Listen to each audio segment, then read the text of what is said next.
참된 신앙생활의 기준이 희미해져 가고 있는 지금 이 시대에 무엇을 가지고 내 자신을 진찰해야 할런지, 진단해야 할런지 혼란스러운 때에 살고 있다고 생각을 합니다. 일반적으로 건강한 신앙을 측정하는 그 장치 자체가 이제는 교회 생활이라는 하나의 좁은 렌즈로 평가되고 있는 것을 볼 때 많은 분들이 교회에 소속되어 있기에 신앙생활을 하며 안주하는 모습을 보며 참으로 안타까운 마음을 느낄 때가 여러 번 있습니다. 그래서 이제는 신앙생활이라는 것은 무엇인지 구체적으로 분해해서 살펴볼 때가 되지 않았나 생각이 됩니다. 그래서 어제 첫 번째 말씀, 본향을 향하여 나아가고 있는가라는 질문으로 내 신앙을 점검할 수 있었고요. 오늘 이 시간에는 한 걸음 더 나가서 좁은 길로 행하고 있는가, 좁은 길을 걷고 있는가라는 제목으로 오늘 주어진 말씀에 함께 귀를 기울여보도록 하겠습니다. 이 말씀을 통하여 우리를 부르시는 주님의 음성은 너무나 분명합니다. 좁은 길로 돌아오라. 그리고 좁은 길을 걸어내라. 여러분, 그렇습니다. 본향으로 돌아가는 그 길은, 천국을 향한 그 길목은 좁은 길, 좁은 문이라고 말씀을 드리고 싶습니다. 주님께서도 그렇게 말씀하신 것을 여러분 기억하시는지요? 좁은 문으로 들어가라. 멸망으로 인도하는 문은 크고 그 길이 넓어 그리로 들어가는 자가 많고 생명으로 인도하는 문은 좁고 길이 협착하여 찾는 자가 적음이라. 주님의 부르심에 오늘 이 밤에 온전히 반응하기 위하여 주어진 본문 말씀에 우리가 귀를 기울여 볼 때 여기서 목격할 수 있는 좁은 길에 대한 세 가지 소개를 발견할 수가 있습니다. 그 좁은 길에 대한 이 세 가지 소개를 함께 정리한 시간이 되었으면 좋겠습니다. 첫 번째, 짐을 진 채로는 갈 수 없는 길. 두 번째, 세상의 눈으로 볼 수 없는 길. 세 번째, 주님 한 분으로 채워가는 길. 좁은 길에 대한 이 표지판을 우리 함께 살펴내려가도록 하겠습니다. 그럼 한번 따라해 주시면 되겠습니다. 짐을 진 채로는 갈 수 없는 길. 지금 조금 전에 읽었지만 1절부터 7절 전반까지의 말씀을 제가 읽겠습니다. 사실 이 성경 봉독이라는 것이 우리가 보통 꼭 한 번 정도 해야 하는 예식으로 생각하시고 계신 분들이 가끔 계십니다. 그러나 사실 초대교회의 어떠한 형태를 가만히 지켜보면요, 한 설교자의 설교의 길이보다도 하나님 말씀의 봉독 시간이 더 길었던 것을 깨닫게 됩니다. 그래서 사도 바울도 교회에게 이렇게 부탁을 하죠. Be diligent with the public reading of Scripture. 공개적으로 하나님의 말씀을 읽는 것에 성실하라, 열심을 내라고 권면을 하고 있어요. 사실 어떠한 설교자의 설교 한 편보다도 하나님 말씀만 신중하게 읽으면 그 자체의 능력이 있지 않나 생각이 됩니다. 그래서 이번에는 제가 읽을 테니 여러분께서 잘 함께 들어주시면 감사하겠습니다. 1절부터 7절까지의 말씀을 봉독해 올려드립니다. 아브라함이 애굽에서 그와 그의 아내와 모든 소유와 롯과 함께 네겝으로 올라가니 아브라함에게 가축과 은과 금이 풍부하였더라. 그가 네겝에서부터 길을 떠나 베델에 이르며 베델과 아이 사이 곧 전에 장막 쳤던 곳에 이르니 그가 처음으로 제단을 쌓은 곳이라. 그가 거기서 여호와의 이름을 불렀더라. 아브라함의 일행 롯도 양과 소와 장막이 있으므로 그 땅이 그들이 동거하기에 넉넉하지 못하였으니 이는 그들의 소유가 많아서 동거할 수 없었음이니라. 그러므로 아브라함의 가축의 목자와 롯의 가축의 목자가 서로 다투고. 하나님의 말씀입니다. 어제 살펴본 말씀 이후로 아브라함은 잠시 기근을 피해 애굽 땅에 거주하게 됩니다. 그곳에 머무는 동안 아브라함이 얻은 재산이 적지 않은 것을 알 수가 있습니다. 이제 또다시 가축과 가족과 모든 소유를 이끌고 네게브라는 예루살렘의 남부 쪽에 있는 광야입니다. 네게브 광야를 지나서 베델과 아이 사이 곧 전에 장막 쳤던 곳으로 복귀하게 됩니다. 오늘 이 본문 말씀의 사건을 기록하며 저자 모세는 한순간도 낭비하지 않고 그냥 넘어갈 수 없는 한 부분을 우리에게 정확하게 일러주고 있습니다. 2절 말씀에 이렇게 기록되어 있죠. 아브라함에게 가축과 은과 금이 풍부하였더라라고 지적하고 있습니다. 우리말로는요, 풍부하였더라라고 번역이 되어 있는데 원어로는 이렇게 이해하시면 정확하지 않나 생각이 됩니다. 다음과 같은 뉘앙스가 담겨져 있습니다.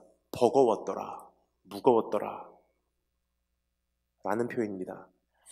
즉 아브라함이 애굽 땅에 살면서 얻게 된 소유가 양이 만만치 않았다는 뜻이에요. 즉 그 모든 것들이 하나님의 약속을 성취하는 여정에 장애물이 되었다는 뜻입니다. 하나님 한 분만으로 채워지고자 하는 소원에 방해가 되기 시작했다는 뜻입니다. 좁은 길을 걷는 발걸음에 짐이 되었다는 뜻입니다. 여러분 사실 이 땅에서의 소유라는 것이 본질적으로는 나쁜 것은 아니어도 참 위험한 축복의 형태이기에 너무나 많은 경우 우리의 삶에 무거운 버거운 짐이 되는 경우가 많이 있지 않아 생각이 됩니다. 어떤 분이 우리가 지금 이 세상에서 소유하게 되는 재산을 다음과 같은 언어로 정리를 해 주십니다. 제가 읽어드리겠습니다. 그 엄청난 재산, 세상의 물질, 이 땅에서 얻고자 하는 수많은 것들, 그것을 얻기 위하여 억눌리는 부담감으로 한평생 고생하고 그것을 얻으면 유지하기 위해서 염려하고 그것을 잃어버릴까봐 한평생 두려워하고 그것을 사용하고 싶은 유혹과 끊임없이 씨름하고 그것을 잘못 사용하면 죄책감에 시달리고 그것을 상실하면 괴로움에 파묻히고 결국 최종적으로 그것을 바로 사용하였는가에 대한 심판만 남게 된다. 지금 여러분 무엇을 위해서 살아가고 계신지, 무엇을 쌓아내기 위해서 고생하고 계신지 오늘 이 말씀 앞에서 한번 내 자신을 돌아보신 축복이 있기를 주님으로 축원합니다. 하나님 앞에서 좁은 길을 걷기를 원하는데 나의 삶에 장애물이 되는 것들이 무엇인지, 버거운 것들, 무거운 것들, 이런 자신의 모습을 안고 아브라함은 또다시 이전에 하나님을 처음 만났던 그 제단으로 찾아 돌아오는 모습을 오늘 이 말씀에서 발견할 수가 있습니다. 애굽을 떠나 네게브를 지나왔지만 성경에 보면요, 그 어느 곳에서도 지체하였다 혹은 잠시 머물렀다는 기록이 없어요. 결국 베델과 아이 사이에 쌓아놓은 그 제단까지 쉬지 않고 달려 돌아왔던 것입니다. 이곳은 그가 주님의 나타나심을 처음 경험했던 곳입니다. 그곳은 그가 처음으로 여호와의 이름을 불렀더라라고 성경이 기록하고 있는 곳입니다. 하나님 처음 만난 곳. 이제 어느 정도 이제 배경에 대한 이해가 시작됩니다. 애굽에서 엄청난 물질을 소유하게 됩니다. 근데 어느 날 다 정리하고 하나님 처음 만났던 곳으로 돌아오기로 작정을 해요. 그 돌아오는 과정 쉬지 않고 다름질합니다. 바로 이런 뜻입니다. 주님을 처음 만나고 불렀던 그때로부터 많은 시간이 비록 흘렀지만 그는 또다시 여호와 이름을 불렀더라라고 성경이 기록하고 있는데요. 그것은 무슨 뜻이냐? 하나님 그리워요. 하나님의 나타나심을 갈망했다는 뜻입니다. 하나님의 얼굴을 향해 목말랐다는 뜻입니다. 자신과 세상을 향해 다시 한번 신물나는 경험을 하기 시작했다는 뜻입니다. 모든 소유를 내려놓기 위해서 고향마저 버리고 떠나왔건만 어느 사이에 정신을 차리고 보니 또 쌓이기 시작한 이 재산, 어느 곳에도 묶이지 않기 위해서 모든 것을 끊어버리겠다고 생각했건만 여전히 묶여있는 자신의 모습을 발견했던 것입니다. 그는 옛 도성 하란을 버리고 그 옛 삶을 혐오하고 그 허무함을 미워했지만 어느 사이엔가 그 허무한 것들 속에서 여전히 헤엄치고 있는 자신의 모습을 발견했던 것입니다. 근데 이래서 안 되겠다 해서 처음 하나님 만났던 그곳으로 다름질에 돌아오는 모습을 오늘 이 말씀을 통해서 볼 수가 있습니다. 여러분께서는 어떠신지요? 부흥회를 통해서 한 번 주님을 만났었던 그 순간, 이제는 내가 세상에 묶이지 않겠습니다. 직장에 묶이지 않겠습니다. 자녀에 묶이지 않겠습니다. 내가 주님 앞에 온전히 내 삶을 드리리라. 근데 어느 날 돌아보니 여전히 묶여 있어요. 여전히 그 허무함 속에서 헤엄치고 있고요. 여전히 나의 삶은 세상의 한 노예로 살아가고 있는 모습을 발견하게 됩니다. 그때마다 내 안에 떠오르는 그리움이 있어요. 처음에 눈물을 흘렸던 그때, 모든 것이 명확하게 보이기 시작했던 그 순간, 세상이 두렵지 않고 하늘나라가 사모됐던 그 현장으로 돌아가고 싶다. 아브라함이 그러한 심정이 아니었나 생각이 됩니다. 그러한 마음을 이해하는 한 목사님이 계십니다. A.W. 토저라고 하는 유명한 목사님이시죠. 그 목사님께서 최근에 번역한 한국어로 최근에 번역한 책에 이러한 글이 실려져 있습니다. 하나님의 지혜는 지식으로 얻을 수 없다라는 제목의 책인데 이러한 내용입니다. 한 여인은 오렌지꽃 향기를 맡으며 웨딩 마치를 올렸지만 결혼 후에는 말합니다. 오 하나님, 내가 기대했던 것은 이것은 아닙니다. 이것은 아닙니다. 저는 남편을 사랑하고 있고 남편은 분명히 좋은 사람입니다. 그는 내게 과분한 사람입니다. 하지만 이것은 아닙니다. 젊은 남자가 노력하여 박사학위를 얻었지만 오 하나님, 이것은 아닙니다. 내가 생각했던 것은 이것이 아닙니다. 라고 고백하게 된다. 또 어떤 남자는 고급 차를 샀지만 도로 경계석 옆에 서서 내 하나님, 이것은 아닙니다. 이것은 아닙니다. 라고 말씀드린다. 내가 어떤 것에 안주하기 시작하면 그분은 즉시 그것이 아니다. 그것이 아니다. 라고 말씀하신다. 여러분 어떻습니까? 지난 한 해를 돌아보시며 이거다! 라고 생각하고 왔는데 지금 한 해를 돌아보니 이것이 아닌데 라고 느끼시고 계시지 않으신지. 확실한 투자라고 생각했건만 한 해를 마무리하는 이 시점에 내 삶을 다시 한번 검토해보니 그거 역시도 확실한 것이 아니었다는 정체가 드러나기 시작합니다. 그래서 결국 오늘 하나님 앞에 우리가 고백하기로 원하는 것은요, 바로 이와 같은 내용입니다. 하나님, 주밖에 없습니다. 내가 오늘 이 연말을 맞이하며 다시 한번 두 손 들고 돌아오리니 주님 나를 받아주시기를 소망합니다. 주님 만났던 그 고백으로 다시 한번 돌이켜주시고 주님 앞에 내 삶을 헌신했던 그 자리로 나를 다시 한번 인도해 주시기를 소망합니다.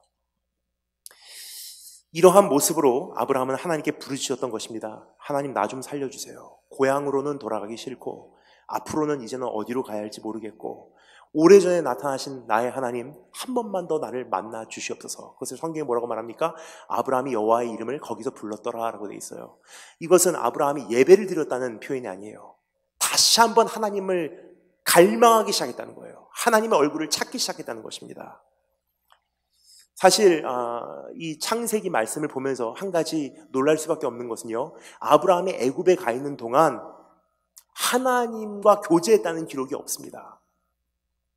오히려 비겁하게 자기 자신을 보호하기 위해서 아내에게 오빠라 그래, 그런 속임수는 써도요, 세상의 요령은 동원해도요, 하나님을 신뢰했다는 기록은 성경에 어디에도 없어요. 무슨 뜻이냐? 아직 신앙이 굉장히 얕은 존재였었어요. 그렇지 않습니까? 메소포타미아에서 하란까지, 그리고 하란에서 가나안까지 한 걸음 한 걸음 따라서 오긴 했지만 신앙의 뿌리가 아직 얕은 거예요. 여호와 하나님이라는 분이 아직 누군지는 잘 모르는 거예요. 교제하는 방법을 아직은 잘 터득하지 못한 거예요. 어디까지 선하신 분이시고 어디까지 신실하신 분이신지는 아직은 경험하지 못한 거예요. 그러다 보니 환경만 바뀌어도 쉽게 믿음 생활을 유지하는 것이 쉽지는 않았던 것 같습니다. 그러던 애굽 생활을 이제는 정리하고 다시 한번 하나님을 만나려고 몸부림치는 그의 모습을 여기서 발견할 수가 있는데, 자, 이렇게 하나님을 찾은 아브라함의 부르짖음이 이제는 구체적으로 응답하기 시작합니다. 아브라함이 여호와의 이름을 불렀더라. 즉각적으로 하나님께서 아브라함에게 응답을 하세요. 그러나 아브라함이 예상했던 응답의 형태는 아니었었어요. 하나님 다시 만나주세요. 내가 그때로 돌아가고 싶어요. 정말 다시 한번 순전하게 주님을 사랑하고 싶어요. 그때 느꼈던 단순함, 그때 느꼈던 세상이 명확하게 보이는 그 깨끗함, 다시 내가 누리기를 원합니다. 세상을 초월한 듯한 그러한 능력, 내가 다시 한번 소유하기를 원합니다. 근데 하나님께서 응답하기 시작하는데 아브라함이 예상했던 응답의 형태가 아니었습니다. 그 다음 구절에 이렇게 기록이 되어 있습니다. 그가 거기서 여호와의 이름을 불렀더라. 그 다음 구절, 아브라함이 일행 롯도 양과 소와 장막이 있으므로 그 땅이 그들의 동거하기에 넉넉하지 못하였으니 이는 그들의 소유가 많아서 동거할 수 없었음이니라. 그러므로 아브라함의 가축의 목자와 롯의 가축의 목자가 서로 다투고라고 되어 있어요. 하나님을 불렀는데 즉각적으로 나타나는 현상이 무엇입니까? 아브라함과 롯, 그 목자들 사이에 다툼이 일어나는 장면입니다. 아브라함과 롯의 목자들이 서로 다투기 시작했던 것입니다. 여기까지 말씀드리면요, 어떤 분들은 말씀을 더 나가기 전에 한 가지 의문 때문에 집중을 못 하시는 경우가 있으세요. 계속 물질에 대해 안 좋게 이야기하시는데 그 물질이 나쁜 겁니까? 라고 물어보세요. 근데 분명히 먼저 말씀드리기 원하는 것은요, 조금 전에도 이야기를 드렸지만 물질 그 자체가 나쁜 것은 아니에요. 그러나 다시 한번 말씀드리겠습니다. 매우 위험한 축복이에요. 잘 관리하고 잘 감당하고 오히려 물질을 초월한 사람이 이 물질을 소유하지 않으면요, 물질을 다스리는 것이 아니라 물질의 노예가 돼요. 그래서 하나님께서는 물질을 주실 때 그것을 감당할 수 있는 사람들에게 주세요. 특별히 하나님께서 사랑하시는 분이라면요, 함부로 물질을 주시지 않는다는 거예요. 왜요? 칼날이기 때문에. 잘 활용하면 무기지만 잘못 사용하면 내가 베이거든요. 주변 사람들이 다치거든요. 그리고 어떤 사람들은 세상의 지혜로 인해서 성공을 일시적으로는 할 수는 있어요. 하지만 하나님께서 그 사람을 정말로 사랑하신다면요, 그 물질이 그 사람에게는 짐이 되면 거두어 가시는 경우가 참 많습니다. 왜요? 사랑하시니까. 하나님께 아브라함이 부르셨습니다. 하나님, 내가 다시 만나고 싶어요. 근데 참 희한해요. 아브라함은 물질에 대해서 별로 관심이 없었던 사람 같아요. 일본에 이런 말이 있습니다. 오카네와 아시, 돈은 발이라 하는 표현이 있습니다. 돈에는 발이 달렸대요. 무슨 뜻이냐면 돈을 쫓아가면 돈이 나에게서 도망간대요. 그러나 내가 돈을 무시하고 살면요, 돈은 나를 쫓아온대요. 참 기가 막힌 일본의 속담입니다. 그러한 관점에서 볼 때 아브라함이 그러한 존재가 아니었나 생각이 돼요. 사실 아브라함은요, 막 돈에 연연하는 사람은 아니었던 것 같아요. 그냥 돈을 무시하고 사니까 나도 모르는 사이에 계속 재산이 쌓이는, 어떻게 보면 매우 소박한 사람, 소박한 부자예요. 어떻게 알 수 있죠? 하나님, 내가 주님을 정말 다시 알고 싶은데 어떻게 하면 좋겠습니까? 그 기도를 들으시고 응답하시는 하나님의 방법이요, 물질을 거두어 가시는 것이 아니라 롯을 거두어 가셨어요. 무슨 뜻이냐면 아브라함이 하나님을 알아가는 가운데, 하나님 한 분만으로 만족을 배우는 과정 가운데, 하나님의 뜻을 이루는 가운데 장애물이 됐던 것은요, 물질이 아니라 롯이었다는 거예요. 그래서 하나님께서는 롯과의 이별을 준비하십니다.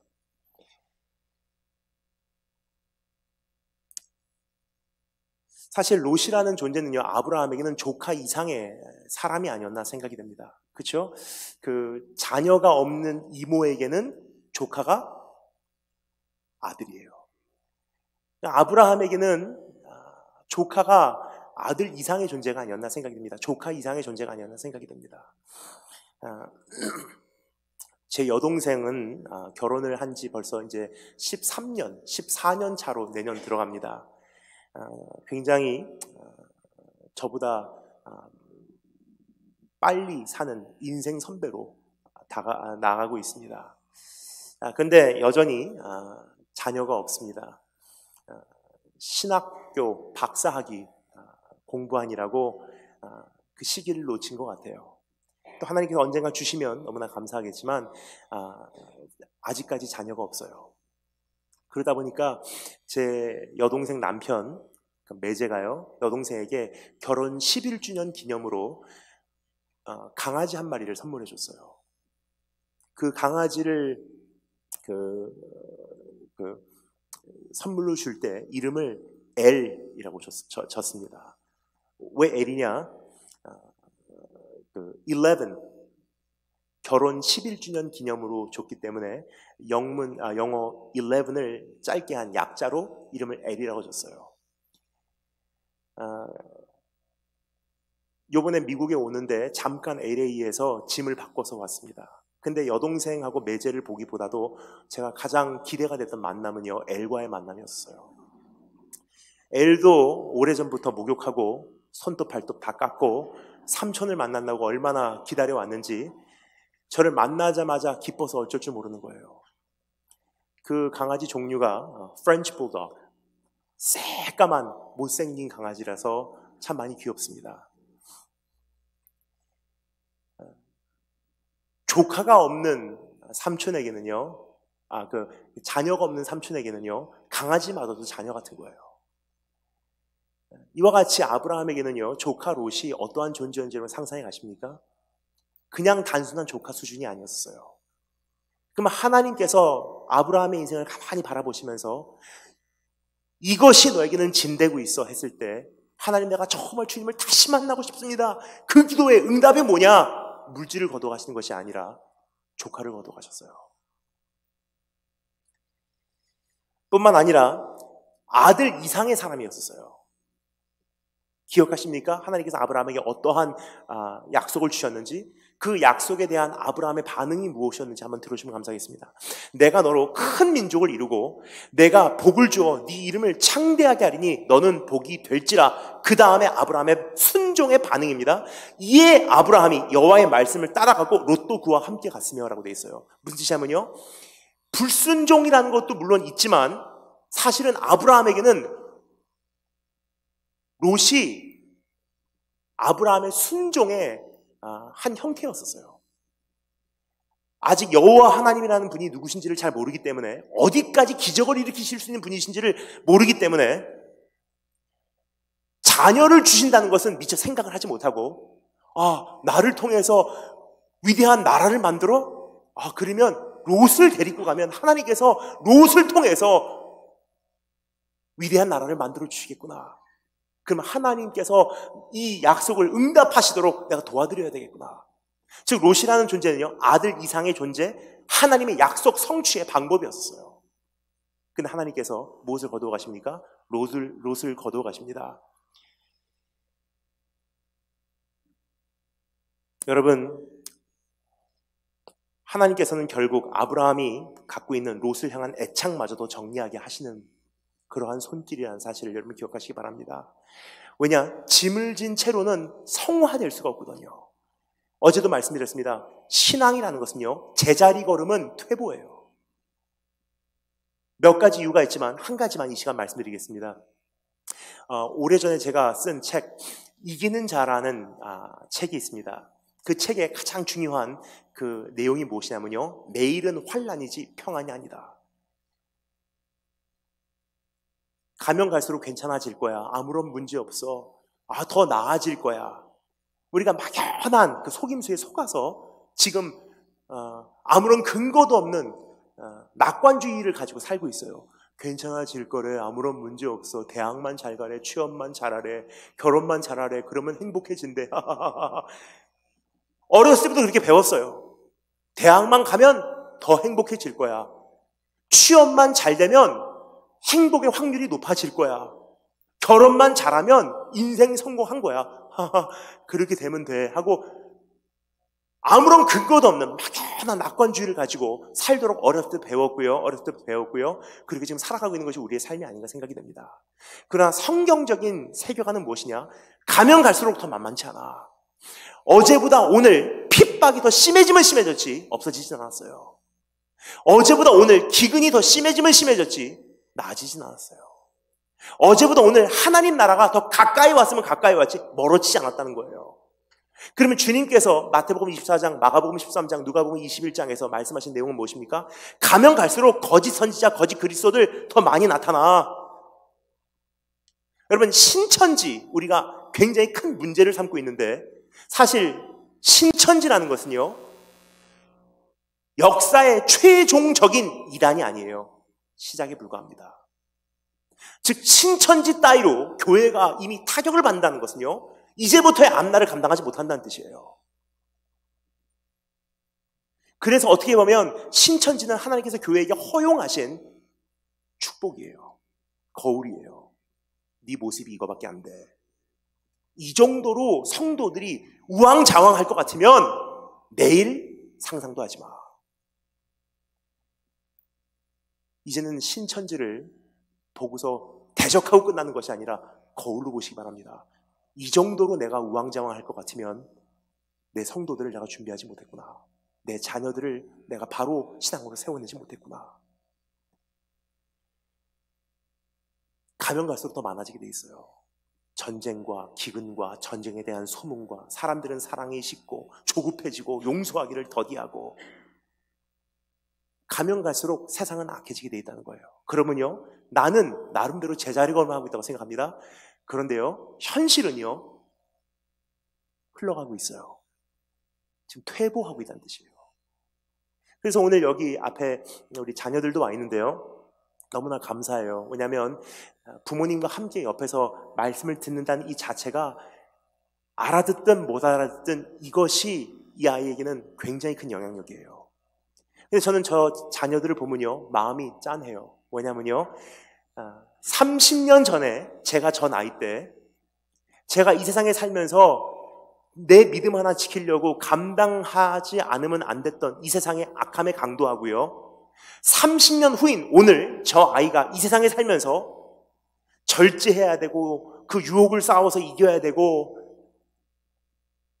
본인이 혼자 갈등해야 되고 믿음 지키기 위해서 몸부림쳐야 되는 이 믿음의 전투의 강도가요, 하늘과 땅 차이예요, 이미. 근데 우리가 매해 신앙의 제자리 걸음을 하고 있다는 것은요, 이것은 제자리 걸음이 아니에요. 퇴보예요. 그래서 주님께서 우리에게 요구하시는 것은 이것입니다. 신앙은 쟁취하는 자들의 것이야. 천국은 침노하는 자들의 것이야.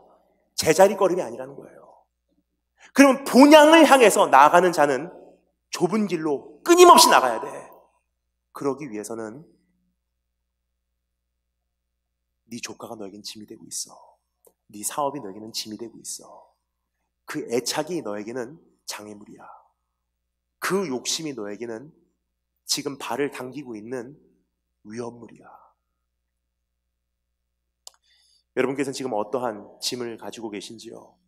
어떤 분들은요, 사랑하는 사람들이에요. 어떤 분들에게는 직장이고요, 어떤 분들에게는 명예고요, 어떤 분들에게는 물질입니다. 근데 하나님 앞에서 오늘 다시 한번 내 마음을 살피시는 그분의 눈동자 앞에서 온전히 칭찬받을 수 있는, 그래서 새로운 결단을 우리가 주님 앞에 올려드릴 수 있는 축복이 있기를 주님으로 축원합니다. 여기까지 말씀드리면 어떤 분들은 이렇게 질문하십니다. 뭐 거기까지 어렵게 신앙생활 합니까? 하나님이 왜 우리를 아프게 하시기를 즐겨 하시는지요? 시간 관계상 제가 그것에 대해서 구체적으로 말씀드리지는 않겠습니다. 하지만 오히려 짧은 시간인 고로 제 말보다도 제가 좋아하는 신학자, 작가 C.S. 루이스의 말을 빌리는 것이 옳을 것 같습니다. C.S. 루이스, The Problem of Pain, Problem of Evil, 고통의 문제라는 책에서 그가 이렇게 다루고 있어요. 두 가지 비유를 말씀하고 있습니다. 이 두 가지를 제가 짧게만 설명드리도록 하겠습니다. 첫 번째는요, 왜 하나님께서 우리의 삶에 고통을 허락하시고 거두어 가시고 이별케 하시고 때로는 무너지게 하시고 실패하게 하시고 거절당하게 하시고 추방당하게 하시고 왜 그렇게 하시냐? 우리를 미워하셔서? 아니에요. 우리가 하나님을 부를 때 뭐라고 부르죠? 하나님 아버지라 그래요. 너무나 정확한 표현이 아닌가 생각이 듭니다. 하나님 할아버지라고 안 불러요. 할아버지는요, 손주가 마냥 좋아요. 이 설탕 덩어리 먹으면 못 자도 난리를 피워도 이 아이가 밥을 안 먹어도 별로 관심이 적어요. 할아버지 사탕 사줘 그러면 사줘요. 근데 아버지는 어떻게 하죠? 안 돼. 너 밥 먹어야 돼. 너 설탕 먹으면 오늘 밤에 잠 못 자. 하나님 아버지라는 분은요, 우리의 삶을 사랑하기에 때로는 아픔으로 채찍으로 다루시는 분이세요. 또 한 가지 C.S. 루이스가 말하는 비유가 있습니다. 하나님께서 우리의 삶을 지금 만들어 나가시는데 우리의 삶을 하나의 그 예술 작품으로 표현을 하면요, 우리의 인생을 어린아이가 그림놀이 하는 정도의 차원으로 주님께서는 여기지 않으신다는 거예요. 화가가 어떠한 예술 작품을 만들어내는 수준으로 여기고 계시기에 조그만 하나의 오류 허용하시지 않으신다는 거예요. 순전하고 점도 없고 흠도 없고 구김도 없이 우리를 만들어내시기를 원하시는 하나님. 여러분, 오늘 그 좁은 길로 나를 인도하시는 하나님의 손길을 경험하고 계신지요? 다른 말로 표현해 보겠습니다. 어제보다 더 내 주를 사랑하고 계신지요? 이거는 그냥 아멘으로 화답 안 해주면 좋겠습니다. 왜냐? 그냥 우리가 익숙하게 말하는 것이 너무나 흔해졌어요. 어제 청소년에 대해서 말했는데요. 청소년들을 보면은 참 안타까워요. 제가 심리학 전공이었습니다. 파블로브의 개를 저는 연상합니다. 파블로브라는 심리학자, 여러분 기억하시죠? 그분이 그 심리 연구를 할 때 자기의 개를 사용했어요. 하루에 몇 번씩 먹이를 줄 때마다 종을 흔듭니다. 짤랑짤랑짤랑 먹이를 주고 짤랑짤랑짤랑 먹이를 주고, 그것을 어느 정도 반복하다가 어느 날입니다. 짤랑짤랑짤랑 했는데 먹이를 안 줘요. 그 개가 어떻게 반응하죠? 계속 침 흘리고 있어요. 짤랑짤랑짤랑이라는 것은요, 그 개한테는 큐예요. 큐. 이제 먹이가 온다. 지금 신앙이 그를 길들여진 거 여러분 인지하시고 계신지요? 어떠한 찬양이 시작되면 어떠한 멜로디에서 어떠한 찬양은 이렇게 설교자의 어떠한 억양에서 아멘으로, 어떠한 억양에서 할렐루야로 화답하는 것 사실 아무 생각 없어요. 그냥 그 큐에 익숙해진 것뿐이에요. 그러니까 지금 이 시대에 얼마나 우리가 신앙생활을 하나님 앞에서 너무나 많은 경우 간사하게 하고 있는지. Do you mean what you say? 이전보다 내 주를 더욱 사랑합니다. 참 귀한 고백이에요. 여러분, 저는 I've made my own share of mistakes. 저도요, 지난 저의 삶을 가만히 돌아보면요, 제 분량의 실수와 잘못은 많이 저질렀더라고요. 나름 주님을 많이 사랑해서 달려온다고 했지만 어제 말씀드렸습니다. 달려가는 속도가 빠르면 빠를수록 넘어짐도 심하더라고요. 어떤 분이 오늘 질문을 하셨습니다. 철인이라는 책의 가장 중요한 내용이 무엇입니까? 제가 쓴 책입니다. 근데 어떤 분들은 오해를 하세요. 철인 그리면 천하무적이라고 생각해요. 근데 철인이라는 책을 자세히 읽어보면요, 그 내용의 가장 중요한 요점은 무엇이냐? 다 연약한 자지만 주님 사랑하고 주님을 흠모하기에 세상을 능가하는 능력을 조금이나마 경험해가는 것. 넘어져도 다시 일어나는 것, 주님 때문에. 쓰러져도 다시 도전하는 것, 주님 때문에. 그게 철인이라는 거지, 찔러도 안 아픈 게 철인이 아니에요. 그러한 마음으로 그 책을 썼듯이 그러한 삶을 살아왔습니다. I've made my own share of mistakes. 저도 달려온 시간이 길면 길수록 넘어짐도 심했던 것 같아요. 넘어지고 일어나서 다시 털고 위로받고 또 출발하고 한참을 달려갔다가 탈진하고 또 넘어지고 쉬고 주님께서 격려하시고 이렇게 세우셔서 또 달려가게 하시고.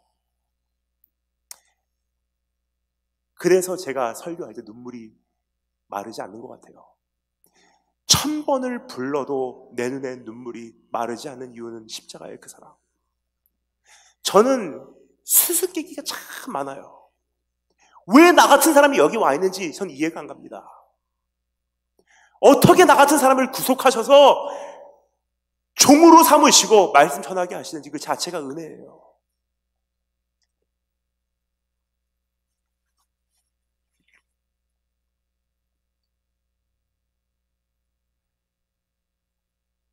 그렇게 살아온 것 같은데 최근에 이제 제가 제 제자와 함께 어느 지역을 이렇게 자동차로 지나가고 있었습니다.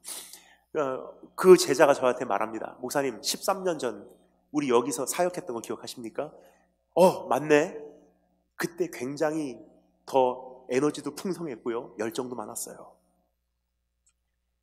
그 제자가 저에게 이렇게 말하더라고요. 야, 참 그때가 그립습니다. 근데 참 희한해요. 무심코 제 입에서 나오는 그 대답이 무엇이었냐? 저도 그 대답을 하고서 깜짝 놀랐어요. 내가 이런 고백이 있구나. 참 그때가 그립습니다 하는 그 제자에게 저도 모르는 사이에 제가 이렇게 답을 합니다. 나는 안 그리워. 지금 내가 주님을 더 사랑하거든. 실수도 많고 넘어짐도 많고 잘못도 있었지만 13년 전에 처음으로 목사 안수 받고 선교지로 파송받았을 때보다 지금 더 제 길은 좁아지고 있고요. 근데 그것은 주님께서 잘 나가시는 것보다도 이제는 하나님 이건 나에게 불필요할 것 같아요. 이것은 내가 주님과 교제하는데 장애가 될 것 같아요. 이거 하다 보면 주님의 얼굴이 보이지 않을 것 같아요. 이 사람하고 교제하다 보면 오늘 밤 주님의 음성이 안 들릴 것 같아요. 하나님 거기 갔다 오면 내가 설교 준비하는데 도저히 방해가 될 것 같아요. 이거 안 하겠습니다. 안 만나겠습니다. 못 가겠습니다. 어느 날 돌아보니 진짜 좁아지더라고요. 관계를 기피해서 아니에요. 주님 사랑하려고 하다 보니까 어느 사이엔가 좁아지고. 그래서 오늘 주님 앞에 우리가 한 가지 바른 관점을 갖기를 원합니다. 우리의 신앙이 10년 전이나 지금이나 여전히 동일한 넓이의 길을 가고 있는가? 이전이나 지금이나 여전히 익숙한 신앙생활을 하고 있는가? 히브리서 말씀에 가장 중요한 부분이 무엇이냐면요, 영원한 것이 영존케 되기 위해서 우리의 삶을 진동케 하사 막 흔드신다는 거예요. 왜요? 흔들지 않으면요, 영원하지 못한 것이 영원한 줄 알고서 착각하고 사니까 평생을 막 흔드세요. 영원하지 않은 사업 무너져 내리게 돼 있어요. 영원하지 않은 인생 썩어버리게 돼 있어요. 그 하나님의 요동케 하심 속에서. 근데 우리를 저주하시기 위해서 아니에요. 엉뚱한 거 잡지 마. 그거 잡고 있다가는 녹아내리는 밧줄이야. 그러니까 우리의 삶을 흔드신다는 것이 얼마나 감사한지.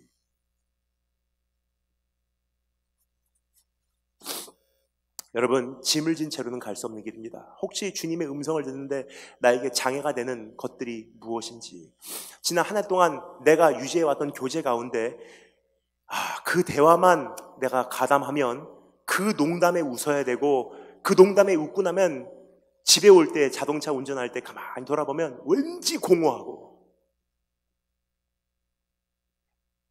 파네라 브레드 앉아서 1시간을 이야기한 다음에 주님과 멀어지는 경우들이 있어요.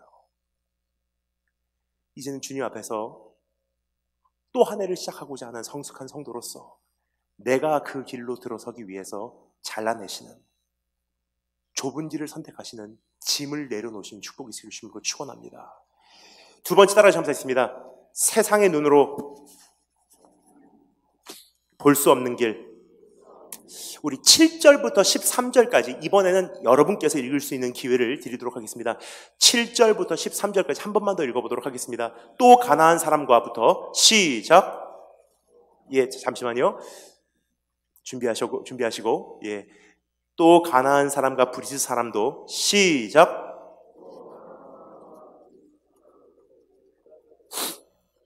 아브라함이 롯에게 이르되 우리는 한 친족이라.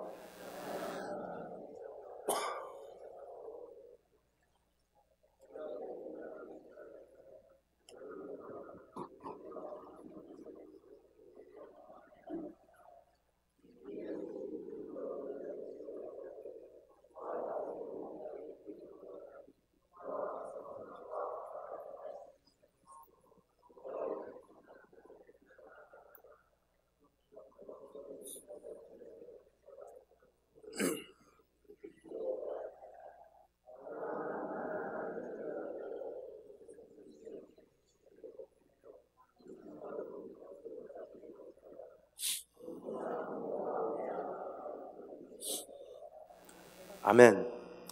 이제 하나님께서 개입하십니다. 갈라서게 하신 장면입니다. 한때 하나님을 만나고 잠시 기근을 피해서 애굽에 살려고 갔다가 오히려 영혼은 죽게 된 거예요. 근데 꿈틀거리는 조금의 생명력으로 인해서 내가 이래서는 안 되는데 하고 애굽을 걷어차고 하나님 처음 만났던 장소로 복귀하게 됩니다. 달려 돌아와요. 중간에 어디에서 머물렀다는 기록이 없다고 말씀드렸습니다. 오늘 그러한 태도가 우리 안에, 그러한 자세가 우리 안에 형성되어야 될 줄 믿습니다. 정말로 주님 다시 만나고 싶으면요, 여기서 잠깐 쉬었다 가고, 저 사람하고 잠깐 교제하고, 여기서 잠깐 잡담하고, 그 사람 비유도 맞춰주고, 저 사람에게 예의 지키고, 그 둘째 문제예요. 내가 주님 앞에 바로 서는 게 우선이거든요. 거기에 가서 내가 주님 다시 만나고 싶어요 라고 여호와의 이름을 불렀더라 라고 성경에 기록하고 있어요. 근데 하나님께서 즉각적으로 응답하시는 방법, 롯과 아브라함의 목자들이 다투게 하시고 이젠 갈라서게 하세요. 아브라함의 가장 큰 짐덩어리였던 조카를 향한 애착, 하나님의 약속이 성취되는데 가로막고 있었던 그 장애물을 제거하시는 과정입니다. 그리고 이제 아브라함 홀로 그 좁은 길을 걷게 하시는 장면을 우리가 여기서 볼 수가 있습니다. 오래전에 프란시스 톰슨이라고 하는 영국 시인이요 쓴 한 편의 시가 있습니다. The Hound of Heaven 이라고 하는 하늘의 사냥개라는 시가 있어요. 이 시는 꽤 긴 시기 때문에 다 말씀드릴 수는 없지만 거의 이러한 내용입니다. 제가 너무나 은혜받고 그 내용을 공감하는 바입니다. 하나님께서 우리를 선택하실 때 하늘의 사냥개, 하나님의 사냥개들을 푸신대요. 사냥개는요, 주님께서 선택하신 그 사람을요, 한평생 쫓아다니면서 내가 엉뚱한 거 잡으면 그 물어 뜯고 가져가는 거예요. 하나님, 이 사업이 나를 만족시킬 수 있을 것 같아요. 하늘의 사냥개가 와서 그 사업 물고서 달아납니다. 하나님, 이 사람을 만나면 내가 이제 정말 행복할 것 같아요. 어느 사이인가 갈라서게 하세요. 왜 하는 일마다 왜 안 되나? 저주받은 인생인가? 아니에요. 선택받은 인생이에요. 하나님께서 선택한 인생을 향해서 하늘의 사냥개를 푸셨기 때문이에요. 언제까지? 주님 한 분만으로 내가 정말 만족합니다. 성화될 때까지.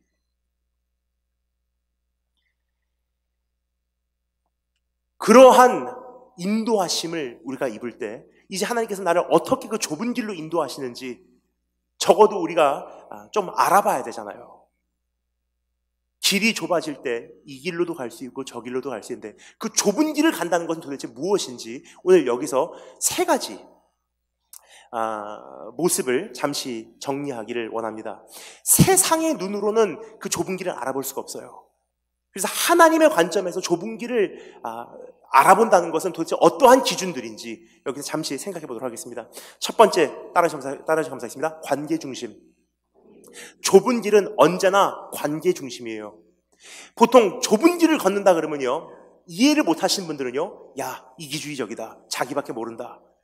근데 사실 내가 정말로 주님 한 분만으로 만족하기를 원합니다. 주님을 섬기기를 원합니다. 내가 정말로 이제는 주님을 따라가기를 원합니다 하는 순간 주님께서 우리에게 반드시 인식시켜 주시길 원하시는 것은요, 관계 중심으로 해봐. 진짜 어려워져.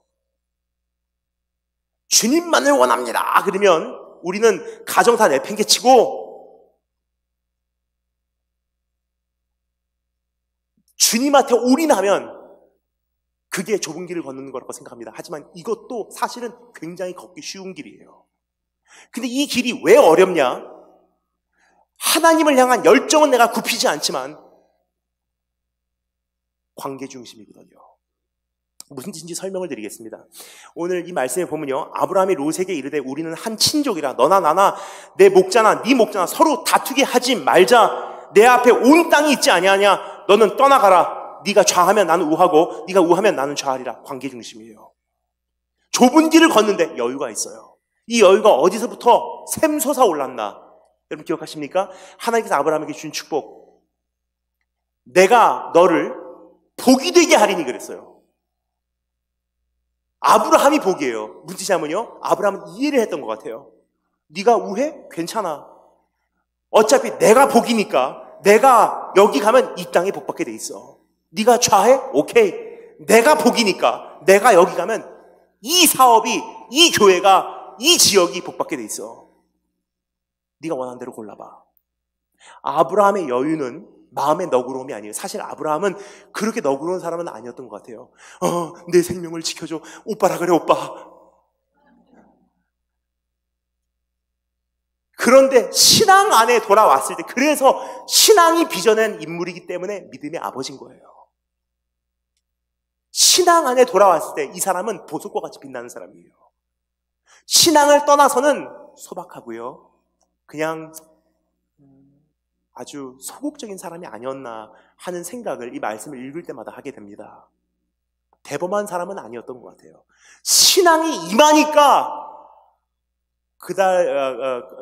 캐롤 라우머, 그 조카 롯을 구하러 내 왕국과 전투할 정도의 담대함이 나오잖아요. 그러한 신앙의 사람입니다. 근데 아브라함이 이 길을 선택하는 것을 가만히 보잖아요. 관계 중심이에요. 너하고 나하고 다투지 말자. 남은 거 나한테 줘. 그러면 그 길 내가 선택할게. 알고 보니 그게 좁은 길이에요.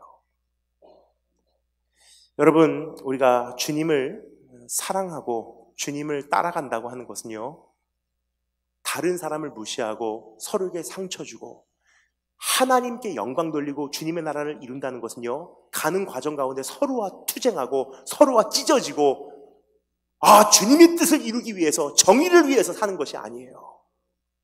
주님께서 우리에게 사실 요구하신 것이 한 가지예요.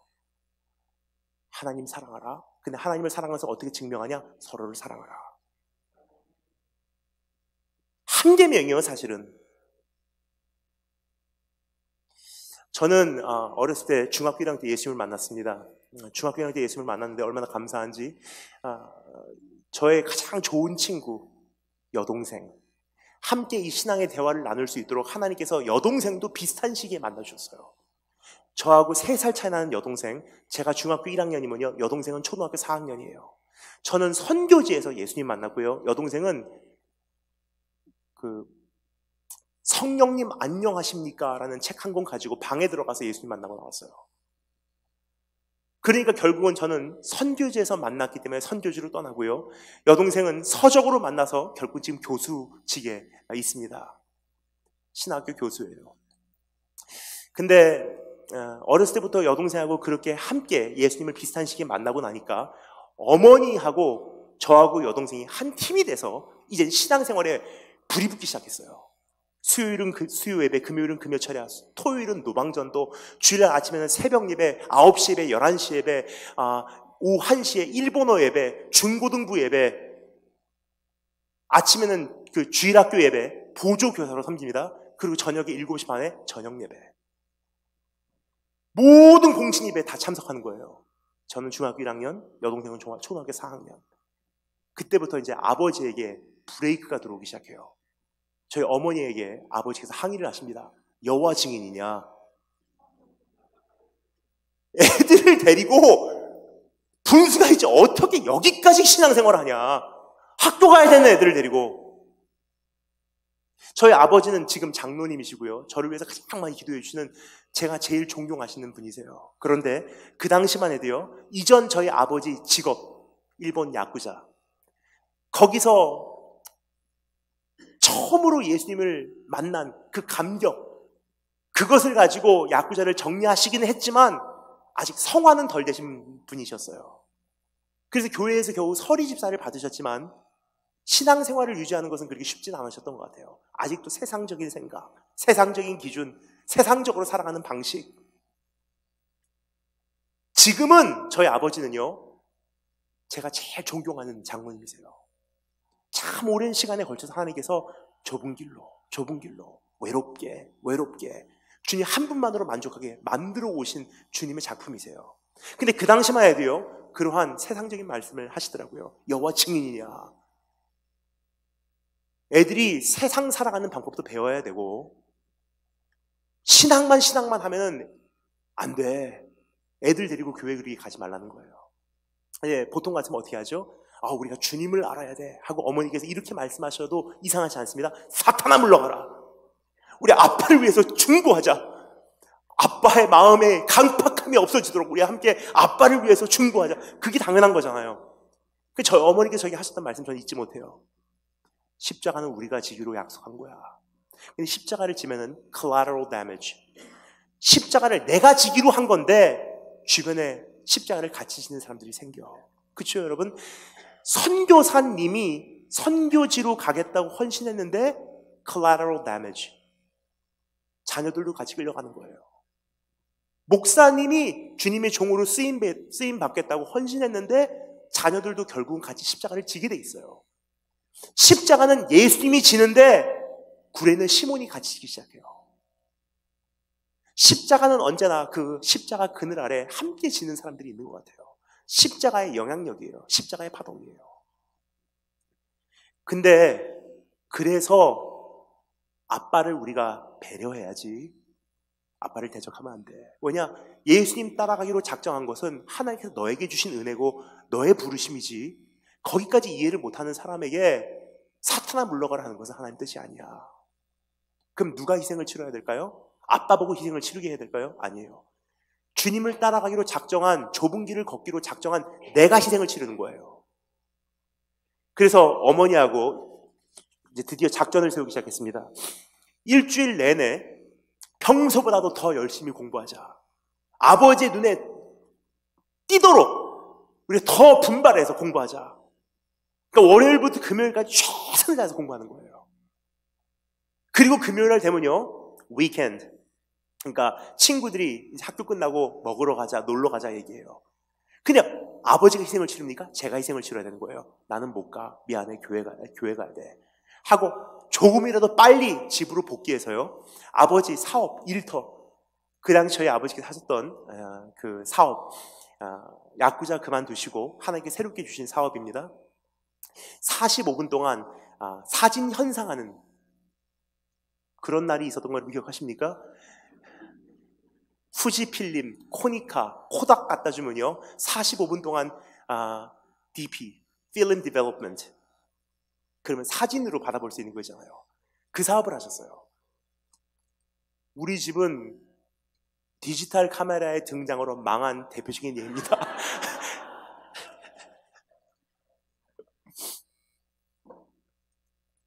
그런데 그런 사진을 프린트하다 보면 얼마나 많은 약품이 쓰입니까? 얼마나 많은 쓰레기가 쌓이겠습니까?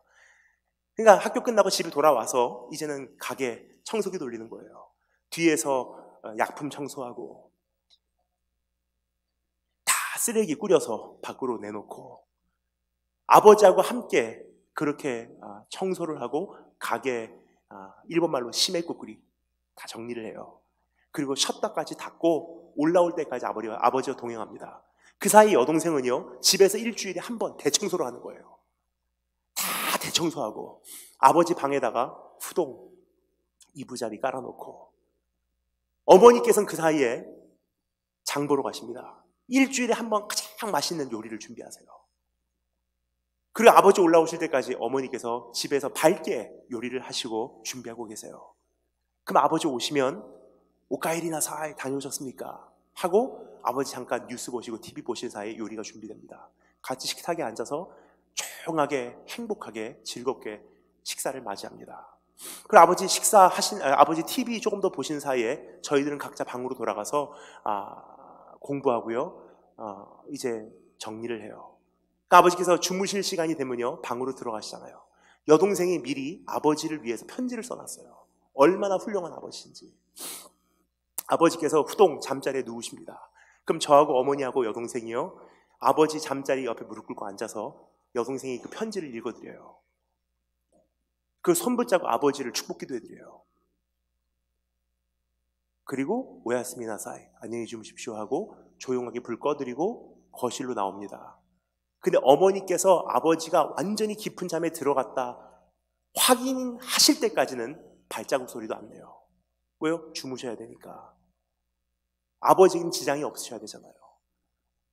깊이 잠드시고 코 고는 소리가 들리기 시작합니다. 그럼 어머니께서 이제 가자.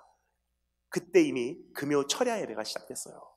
그러면 이제 집에서 나와서 교회로 달려갑니다. 교회에 가서 예배를 드리고 그때만 해도 심야 기도회가 아니었어요. 철야 기도였어요. 새벽 한 2시, 3시나 돼야지 집에 복귀하는 거예요.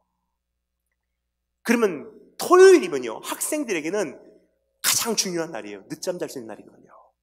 근데 금요 철야를 다녀온 것은 제 상황이지 아버지에게는 아버지는 아니잖아요. 그러니까 금요 철야를 갔다 왔다고 토요일날 늦잠 자는 것은 이것은 뭐라 그러죠? 내 형편이지 아버지가 치러야 될 대가는 아니에요. 그래서 토요일날 아침에 일어나는 시간이요 금요 철야를 안 갔다 왔더라면 일어날 만한 이른 시간에 토요일날 몇 시간 안 자고 일어나요. 똑같이 생활합니다. 그 다음날 아버지에게 이만큼의 흠 안 잡히도록 졸린 모습 안 보여요. 어제 금요 철야 갔다 와서 피곤해서 이거 못하겠어요. 그런 말 못해요. 그거 봐. 그것 때문에 교회 가지 말라는 거야. 그런 말 들어서는 안 되잖아요. 그러한 생활을요 제가 중학교 1학년부터 고3까지 했어요. 고3이 되는 해에 제 아버지께서 인정을 하시더라고요. 이런 하나님 같으면 내가 정말 바로 믿겠다고. 제가 고3 때 제 아버지 장로님 되시고요. 지금까지 하나님께서 참 귀하게 쓰고 계세요. 주님을 사랑하고 주님을 따르고 주님을 섬긴다는 이유로 얼마나 많은 사람들에게 상처를 주고 하는지, 교회를 위한 정의라는 것으로 인정 때문에 하나님 영광을 얼마나 많이 가려왔는지, 이제는 정말로 우리가 주님을 바로 따라하기를 원한다는 것은요 관계 위주로 하는 순간 깨닫게 됩니다. 길이 좁아지더라고요. 더 어려워지더라고요. 두 번째 따라서 감사했습니다. 영광 중심. 7절 말씀, 또 가나안 사람과 브리스 사람도 그 땅에 거주하였더라. 무슨 뜻이냐면요 아브라함과 롯이 살고 있는 그 지역에 가나안 사람들, 이방 민족들이 살고 있었다는 거예요. 그들의 관심이 아브라함과 롯에게 있었다는 뜻입니다. 근데 그 사람들이 보는 가운데 아브라함과 롯이 투쟁하면요 어떻게 되겠습니까? 그러니까 아브라함이 말하죠. 우리가 다투지 말자. 사람들 다 보고 있어. 여러분, 교회가 여기까지만 생각해도요 하나님 영광 안 가리는 것 같아요. 정의를 위해서, 주님의 영광을 위해서, 신앙을 위해서 하면서 우리는 얼마나 하나님 영광을 가려왔는지. 관계 중심, 영광 중심. 세 번째 따라 하셨습니다. 신뢰 중심. 이것은 믿음의 눈으로 이젠 상황을 바라보기 시작한다는 것입니다. 참 기가 막힌 표현들이 기록이 되어 있습니다. 이 말씀을 보면요 눈을 들어 본다 라는 표현이 굉장히 많이 반복되고 있어요. 한번 들어주시면 감사하겠습니다. 이에 롯이 눈을 들어 요단 지역을 바라본즉 소알까지 온 땅에 물이 넉넉하니 여호와의 동상 같더라. 14절 말씀, 롯이 아브라함을 떠난 후에 여호와께서 아브라함에게 이르시되 너는 눈을 들어 너 있는 곳에서 동서남북을 바라보라. 보이는 땅을 내가 너와 내 자손에게 주리니 영원히 이르리라. 어떻게 바라보는지에 따라서 좁은 길을 걷냐 못 걷냐가 정해진다는 거예요. 좁은 길을 걷는다는 것은요, 이것은 어떤 막연한 개념이 아니에요. 정확히 보라는 거예요. 무엇을 보냐? 롯이 보고서 인생을 선택하는 그 기준하고요, 아브라함이 인생길을 선택하는 기준이 굉장히 달라요. 롯이 인생을 선택하는 기준은 무엇입니까? 뜬구름. 눈에 잘 보이긴 하지만 괜찮은 것 같아, 화려한 것 같아, 여기다 투자하면 좋은 것 같아를 보고 있어요. 여러분, 이것은 신뢰도 필요 없고요, 이것은 보암직한 것을 근거로 투자하는 인생이에요. 그것은 넓은 길입니다. 근데 좁은 길을 걷는다는 것은요, 신뢰의 길을 걷는다는 것이고 믿음의 눈으로 바라보신다는 것인데, 믿음의 눈으로 바라본다는 것은요, 우리가 생각하는 것과 조금 달라요. 우리가 생각하는 믿음의 눈으로 바라보는 것은요, 없는 것을 바라보는 건 줄 알아요. 근데 믿음의 눈으로 바라보는 건, 참된 신뢰라는 것은 멀리 있는 뜬구름을 보는 게 아니라 허락하신 삶의 범위를 받아들이는 것입니다. 그래서 하나님께서 아브라함에게 보게 하세요. 롯은 보아하니 저 땅이 좋은 것 같아, 화려한 것 같아, 투자할 만한 것 같아 하고 소돔 땅을 선택합니다. 근데 아브라함에게 하나님께서 요구하세요. 너도 밖에 나와서 동서남북을 바라보라 그러세요. 그 주님께서 뭐라고 말씀하십니까? 보이는 땅을 내가 너에게 주리라 그래요. 하나님께서 일하시는 이게 신앙의 범위, 그것은요, 보이지 않는 땅을 주시는 분이 아니세요. 우리 시야의 범위예요. 진짜 신뢰를 네가 나에게 보이고 싶니? 진짜 좁은 길을 걷고 싶니? 그러면 언젠가 선교사가 되겠습니다가 아니에요. 네 눈에 보이는 것, 가정부터 시작이야. 남편에게 머리 한번 숙이고, 마음 상해도 내가 삼키고, 사랑하는 교우에게 내가 한번 져주고, 눈에 보이는 것부터 시작하는 게 신뢰의 삶이에요. 우리가 보통 믿음에 대해서 크게 오해를 하고 있어요. 믿음 그러면 눈에 보이지 않는 것들, 무슨 언젠가는 선교사가 될 것이고 언젠가는 열방을 뒤집을 것이고, 그러한 믿음을 가지니까 뜬구름 잡는 믿음, 언제까지나 추상적인 신앙을 갖고 있는 거예요. 근데 성경에서 요구하는 것은요, 너는 눈을 들어 사방을 바라보라. 동쪽, 북쪽, 남쪽, 서쪽을 바라보라. 눈에 보이는 땅을 내가 너에게 주리라. 보이는 곳에서 출발하시기 바랍니다.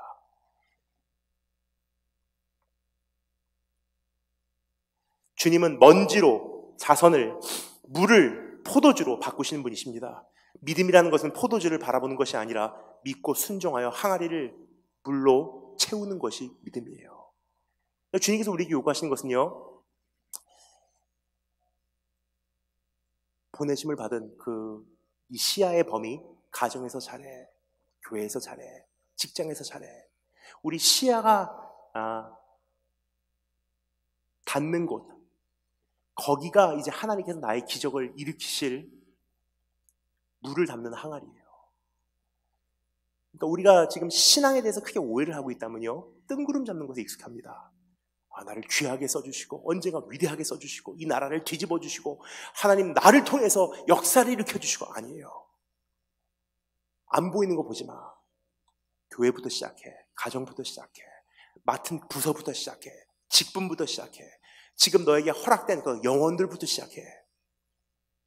그 항아리에 물을 가득 채우면요, 기적을 일으키시는 분은 주님이세요. 그럼 진짜 신뢰라는 것은 무엇이냐면요, 보이지 않는 것을 보는 게 아니에요. 신뢰, 믿음의 눈으로 그 길을 선택해, 인생 길을 선택해 나간다는 것은요, 부르신 곳에서 난 여기서부터 시작하겠습니다. 여기서 내가 오늘을 잘 충실히 이렇게 살아가는 것은 주님을 신뢰한다는 표현입니다. 사실 이것보다 더 큰 신뢰가 어디 있겠습니까? 오늘 그러한 세 가지, 관계 위주, 영광 위주, 신뢰 위주로 선택해 갈 때 길이 굉장히 좁아지는 것을 경험하실 거예요. 오늘 세상의 눈으로 바라볼 수 없는 그 길을 이젠 걸어내시는 축복이 있을 주님으로 축원합니다. 마지막 세 번째 짧게 살펴보고 마치겠습니다. 따라하시면 감사하겠습니다. 주님 한 분만으로 채워가는 길. 우리 14절 말씀 한 구절만 함께 읽겠습니다. 14절 말씀 한 구절만 함께 읽겠습니다. 시작.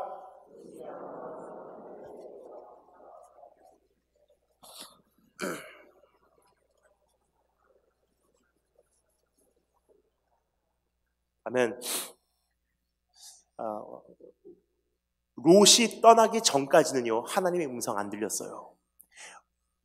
지금 읽은 14절 말씀에 뭐라고 되어 있죠? 롯이 떠난 후에 여호와께서 드디어 아브라함에게 말씀하시되, 하나님께서 우리에게 말씀하시는 가장 중요한 과정은요, 말씀하시기 위해서 거두어 가시는 과정이에요. 그럼 거두어 가시는 과정은 나와 함께 하시지 않냐? 말씀하시기로 작정하셨기 때문에 이별케 하시고 거두어 가시고 메마르게 하시고 헤어지게 하시고, 롯이 떠난 후에 여호와께서 아브라함에게 말씀하시되, 내가 의지하고 있었던 것을 내려놓지 않으면 만날 수 없는 하나님, 나의 생활을 보장해 주던 배를 버리지 않으면 따라갈 수 없는 길, 나의 사랑하는 것을 포기하지 않으면 완전히 채워질 수 없다는 진리. 여러분, 우리도 하나님을 그렇게 만나기를 원하지만 내 안에 상실된 단호함이 있지 않은지, 우리가 일반적으로 생각하는 좁은 길, 주님을 위해서 고난을 받겠습니다. 근데 이 좁은 길이라는 것은요, 본질적으로 고난은 아니에요. 주님 따라가다 보니까 주님이 오늘도 여전히 가시는 그 길이 한 마리 잃어버린 양을 찾아서 떠나시는 그 길인 거로, 한 마리 잃어버린 양이 있는 곳은 핍박의 현장, 아픔의 현장, 가난의 현장이기 때문에 주님과 함께 가다 보니까 맺혀지는 열매가 고난이지, 좁은 길 자체가 본질적으로 고난은 아니에요. 그래서 우리가 오해를 푸시기 바랍니다. 나는 고난을 받고 있기 때문에 좁은 길 가겠습니다. 아니에요. 고난을 받으면서도 좁은 길 안 가시는 분들 굉장히 많습니다. 그런데 오늘 하나님 앞에서 정리하기를 원해요. 좁은 길을 간다는 것은요, 주님으로 채워가는 길이에요. 어제보다 주님을 더 채워가고 주님 음성 더 명확하게 한마디라도 들리게 내가 주님과 주파수를 맞추고 방해가 됐던 것을 내 손으로 내려놓고 고난을 받아야지가 아니에요. 주님을 사랑하다 보니까 어느 날 돌아보니 좁은 길을 가고 있더라고요. 여러분, 오늘 그러한 좁은 길, 주님 한 분만을 원해서 달려가는 그 길에 여러분을 초대하기를 소망합니다. 제가 마지막으로 하나만 읽어드리고 말씀을 마치도록 하겠습니다. 너무나 참 중요한, 우리가 잘 아는 내용입니다. 철로 역정, Pilgrim's Progress, 철로 역정 내용 중에 크리스천, 이 책의 주인공이죠. 크리스천이 시온산, 본향을 향해서 나아가는 그 과정을 쓴 내용이죠. 근데 거기서 곤고산이라는 곳에 도달하는 장면을 기록하고 있습니다.